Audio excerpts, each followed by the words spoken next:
Bismillahirrahmanirrahim. Assalamualaikum warahmatullahi wabarakatuh. Om Swastiastu, Namo Buddhaya, Salam sejahtera bagi kita semua. Nah, di sini saya Hairul Fatah Mutakin dari kelompok 3 ya. Berapa? Kelompok 8.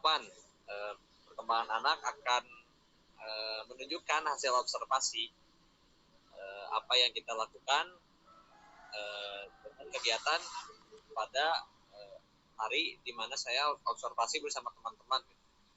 Nah, next bisa di bawahi. Nah, latar belakang dari observasi ini adalah untuk melakukan peninjauan secara langsung terkait teori yang kami dapatkan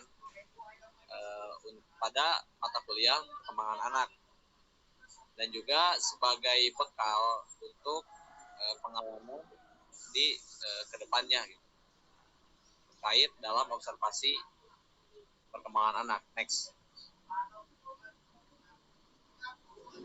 Nah, manfaat dari hasil observasi ini adalah mengetahui fakta yang terjadi di lapangan. Yang kedua, dapat mempraktikkan langsung apa yang sudah dipelajari selama 1 semester, dan juga menjadi acuan untuk melihat tingkat SDM Indonesia ke depannya perlu diperbaiki dalam segi apa saja. Next. Nah, hasil observasi yang pertama itu bernama Fatul Uno. Usianya 5 tahun 2 bulan, jenis kelamin laki-laki. Kondisi subjek ketika observasi, awalnya ketika didatangi dia terlihat penasaran gitu. Ini apa yang dilakukan oleh kakak-kakak ini gitu. Nah, dia tuh mulai bertanya-tanya mau diapain gitu, karena dia awal-awal masih penasaran. Namun sayangnya di saat sedang observasi dia mulai curiga nih, takutnya dia apa-apain, akhirnya dia malu-malu sampai takut gitu. Bahkan untuk ditanya pun dia tidak ngejawab, ya, diajak foto gak mau gitu. Nah, untuk hasilnya sendiri, next, gimana hasilnya? Nah, untuk perkembangan kognitif itu, yang kognitif coba, yang tadi yang tabel. Nah, untuk perkembangannya sendiri gitu, pada perkembangan kognitif bahasanya itu lebih kompleks. Jadi Fatul Uno ini anaknya cenderung bawel gitu. Dia sering bertanya tentang terkait hal yang belum dia ketahui gitu. Ini kenapa, kok bisa kayak gini, ini apa, terus gimana caranya gitu. Dia sering menanyakan hal-hal itu. Nah, pada usia 5 tahun dia mulai berpikir dalam menjawab percaya diri dan tidak rasional. Yaitu menjawab tanpa berpikir. Jadi langsung secara spontan. Nah, terus juga untuk perkembangan di bawahnya. Yuk, perkembangan emosi. Nah, perkembangan emosinya dia cenderung lebih ke orangnya tuh periang, namun dia bisa menjadi apa yang menjadi dirinya saat dia emang sudah nyaman dengan orang tersebut. Nah, pada perkembangan ahli juga, menurut ahli salah satu dari 3 dimensi sel konsep adalah harapan. Ya, tahap perkembangan ini didapatkan dari teori H. Erikson. Nah, next. Nah, untuk kesimpulannya sendiri, subjek satu ini adalah seorang laki-laki yang dalam perkembangan fisiknya dia tuh sangat aktif bergerak. Jadi orangnya tuh dia gak bisa diam. Kalau ada apa-apa tuh dia lari, dia jalan, itu dia gak bisa diam, pokoknya dia gak bisa duduk. Orangnya tuh sangat penasaran akan hal baru. Terus orangnya tuh terbilang usil ya, sering ngejek gitu, sering ngatain kita apa-apa gitu. Dia tuh sangat aktif bergerak ya. Jadi karena aktif bergerak, jam tidurnya itu kurang. Makanya dia kadang pada malam dia tidur, tapi untuk tidur siang dia kadang tidak tidur. Berikutnya tuh pada perkembangan kognitif, anaknya tuh mulai mengetahui banyak bahasa gitu. Dia bisa bebas dalam mengungkapkan isi pikirannya dan teori-teori di kepalanya gitu. Ini ditandai dengan cita-cita anak ini atau Fatul Uno ini, dia saat umur segitu dia sudah bisa memiliki, wah aku tuh ingin seperti kayak gini pada saat besar. Mungkin karena faktor melihat keluarganya atau bagaimana gitu, tapi dia sudah bisa memiliki cita-cita. Nah, next. Nah, untuk selanjutnya akan disampaikan oleh Albi. Silakan Albi. Nah, jadi untuk anak yang kedua yang bernama Gani Ilyas, dia tuh berusia 11 tahun 8 bulan dan dengan berjenis kelamin laki-laki. Nah, kesan pertama saat bertemu dia, terlihat memang dia tuh agak sedikit pendiam dan kebingungan tentang apa yang harus dilakukan pas saat kami melakukan observasi ke rumahnya. Nah, tapi dengan sikapnya yang tenang seperti itu, tidak panik, tidak takut diapa-apain pada saat kita bertemu dengan dia, itu menjadi salah satu keberanian dia pada saat masa anak akhir ini. Nah, namun dia juga awalnya sedikit agak malu-malu dan membuat situasi agak canggung. Nah, terus setelah beberapa lama kami ajak bicara juga, bagusnya pada saat itu dia mulai melakukan aktivitas, dan juga pas saat kami ingin beri dia imbalan, dia menolak secara keras bahwa dia gak mau gitu menerima imbalan tersebut. Nah, sikap itu lumayan bagus untuk anak yang bisa disebut seusia dia. Walau dia masih cukup pendiam dan lebih banyak memperhatikan lingkungan sekitar, tapi untuk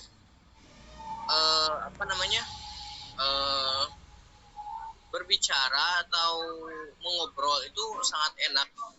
Nah, untuk aspek pengembangannya sendiri, menurut teori ahli, masa anak akhir juga merupakan periode eksplorasi yang lebih besar yang dapat meningkatkan risiko cedera fisik.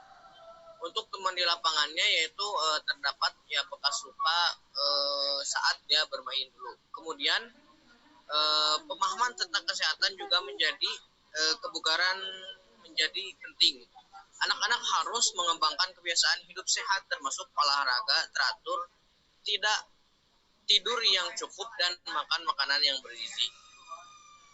Mungkin si Gani ini untuk teori tersebut ya kurang cocok ya, karena setelah makan menurut dia dia tuh jadi kurang banyak bergerak, dan dia juga bahkan tidak terlalu suka kepada olahraga. Kemudian perkembangan fisik ketiga yaitu perkembangan seksual yang lebih menonjol dengan perkembangan. Nah, lanjut untuk perkembangan kognitifnya. Next yuk. Nah, yang pertama itu premis dari teori pemrosesan informasi adalah bahwa menciptakan memori jangka panjang adalah sesuatu yang terjadi secara bertahap. Nah, kalau pas kami melakukan observasi pada saat itu, dia memiliki memori jangka pendek dan juga sedikit agak jangka panjang untuk hal-hal yang menurut dia itu menarik.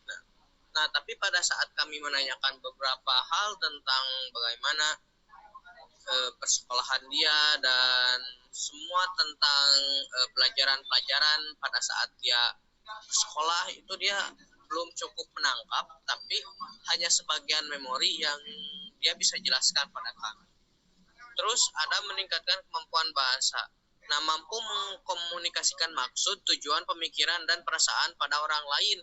Dia tuh jadi pas kami ajak ngobrol itu, dia juga walaupun pendiam, tapi dia bisa menceritakan hal yang dia lakukan pada saat itu dengan agak bisa mengekspresikannya. Kemudian ada perkembangan kognitif pada masa anak sekolah. Atas sedikit.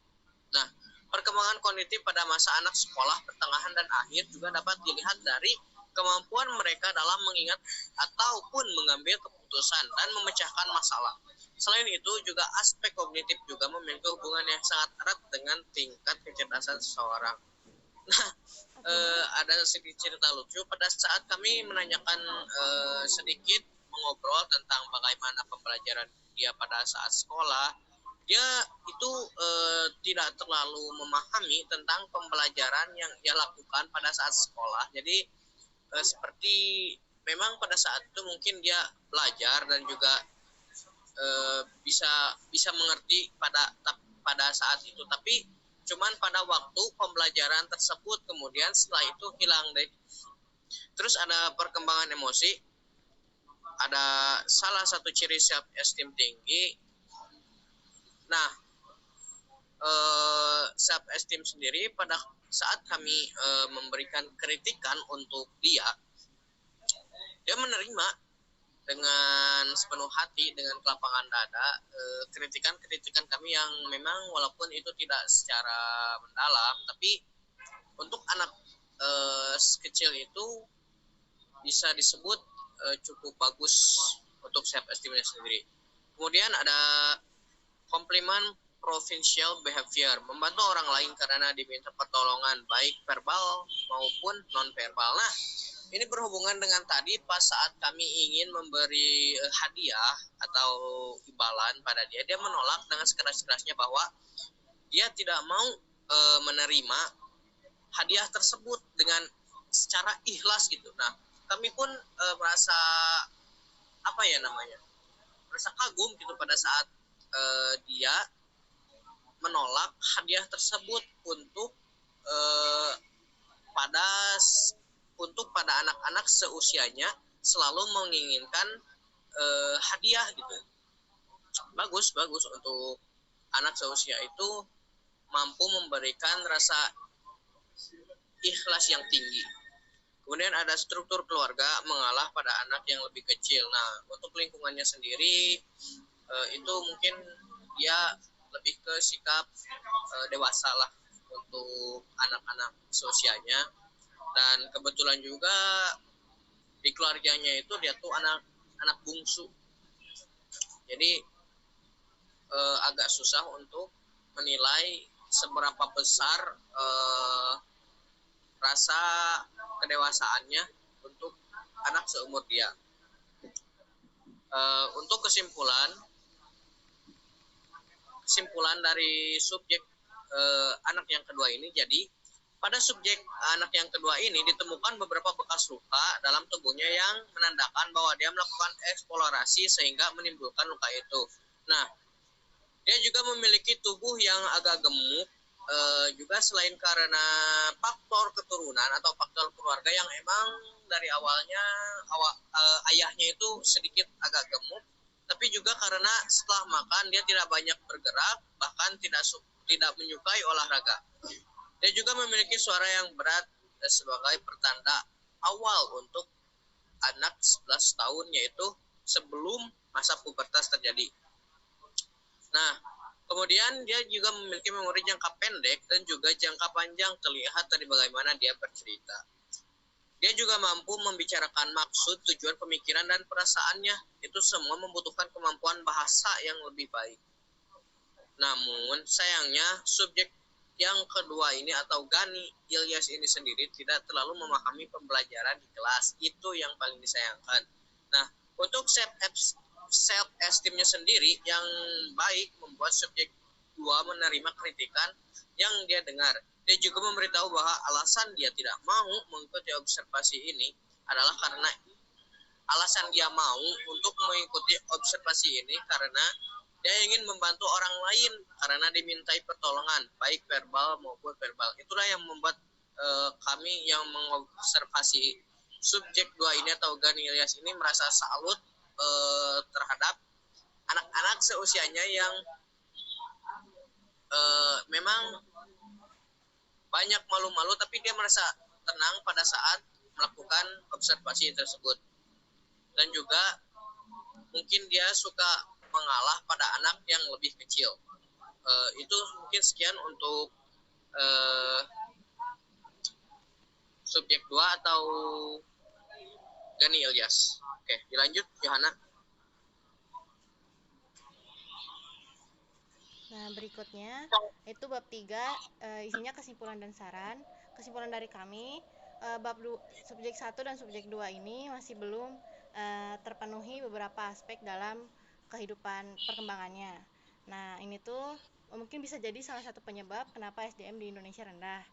Nah, tapi ini juga membuktikan bahwa memang perlu kita meningkatkan minat baca di negara Indonesia agar bisa meningkatkan ke persaingan dan kemampuan diri bagi setiap anak. Nah, sarannya ini tuh agar bangsa Indonesia lebih memperhatikan lagi tingkat SDM-nya dan lebih menyampaikan lagi apa kepentingan mengapa anak-anak harus mulai dibina sejak kecil. Sekian dari kelompok kami.